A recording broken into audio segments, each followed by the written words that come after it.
السلام علیکم ورحمۃ اللہ وبرکاتہ۔ زندگی گزارنے کا عقل مندانہ طریقہ، ایک عقل مند مسلمان کو زندگی کیسے گزارنی چاہیے، بہت ہی پیارا اور زبردست بیان، جزاک اللہ۔ محترم دوستوں اور بزرگوں، اللہ جل جلالہ عمن والہ کا بے انتہا فضل ہے کہ اللہ تعالیٰ نے ہمیں ایمان جیسی عظیم الشان نعمت عطا فرمائی ہے۔ یہ دنیا کا سب سے قیمتی سرمایہ ہے۔ جس چیز کو انسان قیمتی سمجھتا ہے اس کے خاطر اپنی جان، مال، اپنے جذبات، اپنی توانائیاں، اپنی عزت سب کچھ لگاتا ہے۔ کوئی زمین کو قیمتی سمجھتا ہے، کوئی دکان کو قیمتی سمجھتا ہے، اور دیگر اس زمانے میں بہت سارے ایسے اسباب ہیں جس کو لوگ قیمتی سمجھتے ہیں۔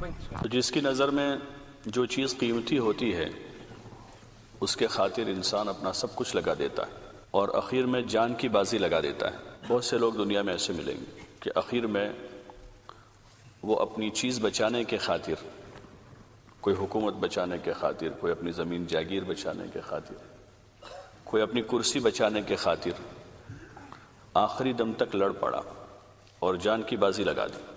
حالانکہ یہ ساری چیزیں فانی ہیں، جتنی بھی چیزیں ہیں، کسی چیز کو بقا نہیں ہے۔ ان تمام چیزوں کو اللہ پاک نے متاع کہا ہے، متاع، ذالک متاع الحیات الدنیا، کہ یہ دنیا میں استعمال کی چیزیں ہیں۔ متاع کے ترجمے اہل لغت نے مختلف کیے، ایسی چیز کی اس کو استعمال کر کے چھوڑ دیا جائے۔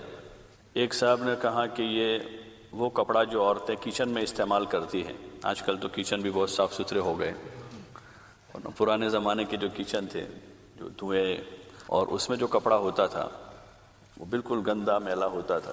سو انہوں نے کہا کہ متاع اس کپڑے کو کہتے ہیں جو کچن میں استعمال ہوتا ہے، اور کسی نے کہا کہ متاع وہ کپڑا ہے جو عورت اپنے ایام میں استعمال کرتی ہے، یعنی اس سے مراد بے حیثیت چیز، اس کی بے حیثیتی دکھانے کے واسطے، لیکن وہ اپنی جگہ پر اتنی دیر کام کا ہے۔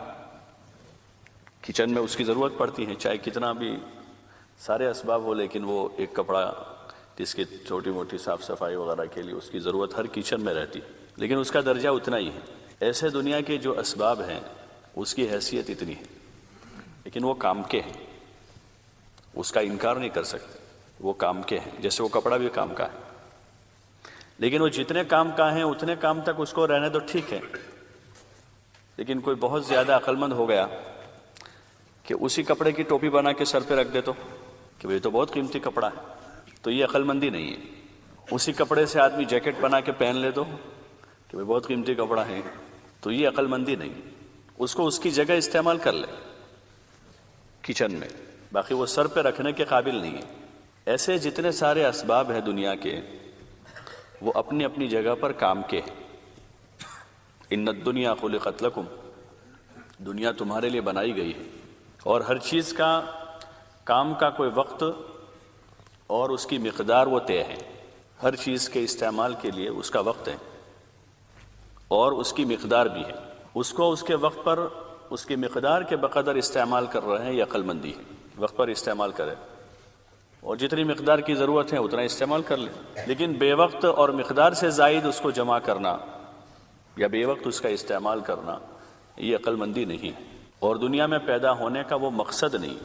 مقصد دنیا میں پیدائش کا اللہ پاک نے بیان فرمایا، الذی خلق الموت والحیات لیبلوکم ایکم احسن عملا، تبارک الذی بیدہ الملک وہو علی کل شیء قدیر، الذی خلق الموت والحیات لیبلوکم ایکم احسن عملا، کہ اس نے زندگی اور موت کو اس واسطے بنایا ہے کہ وہ تم کو پرکھ لے اور تم کو جانچ لے کہ تم میں سے کون اچھا عمل لے کر آتا ہے۔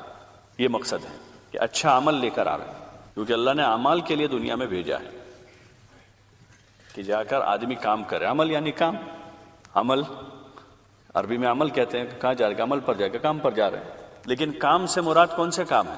جو جس کے جی میں آئے وہ کام کر لے، میں کام کر رہا ہوں، میں مشغول ہوں۔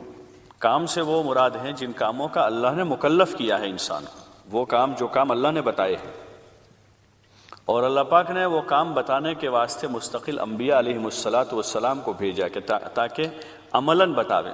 فرشتوں کو نبی نہیں بنائے، انسانوں میں سے نبی بنائے تاکہ لوگوں میں جا کر وہ اپنی عملی زندگی بتائے، نماز کیسے پڑھنی ہے، روزہ کیسے رکھنا ہے، حج کیسے کرنا ہے، اور صرف عبادت ہی نہیں بلکہ آپس میں کیسے رہنا ہے، شادی کیسے کرنی ہے، بچے کیسے پالنے ہیں، پڑوسیوں کے ساتھ کیسا سلوک کرنا ہے، اپنوں کے ساتھ کیسے رہنا ہے، پرایوں کے ساتھ کیسے رہنا ہے، اللہ کے کیا حق ہیں، بندوں کے کیا حق ہیں، وہ عملی طور پر انبیاء علیہم السلام نے کر کے بتایا۔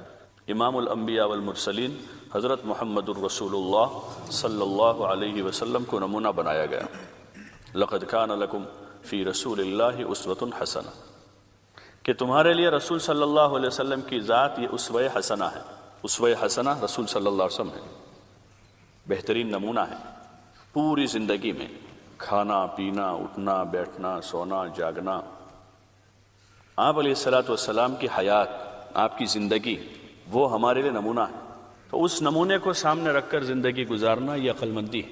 عقل مند آدمی وہی کہ آپ علیہ السلام کو سامنے رکھے ہر وقت، صرف عبادت میں نہیں، تھوڑا بہت دین کا شعور پیدا ہوتا ہے، تھوڑا بہت دین کا شعور پیدا ہوتا ہے تو ابتدا عبادات سے ہوتی ہے۔ تو میرے بھائیو بزرگوں، جس طرح ہم نے یہ پیارا بیان سنا تو ہمیں چاہیے کہ ہم ہر ایک کام اللہ کی رضا کے لیے کریں اور 5 وقت کی نماز کو قائم کریں اور باجماعت ادا کریں، اسی میں ہماری آخرت کی بھلائی ہے۔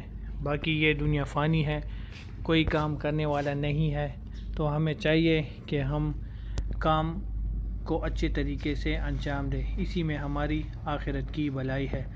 اور باقی آپ لوگ خود سمجھدار ہیں کہ کیا کرنا ہے کیا نہیں، کس راستے پہ جانا ہے اور کس راستے پہ نہیں۔ تو ایک ہی اچھا اور میٹھا راستہ ہے دین کا، ہمیں چاہیے کہ ہم دین اسلام کو ہر جگہ پر پھیلائیں۔ اگر آپ لوگوں کو ہمارے چینل پر پروگرام اچھے لگتے ہیں تو لائک کیجیے۔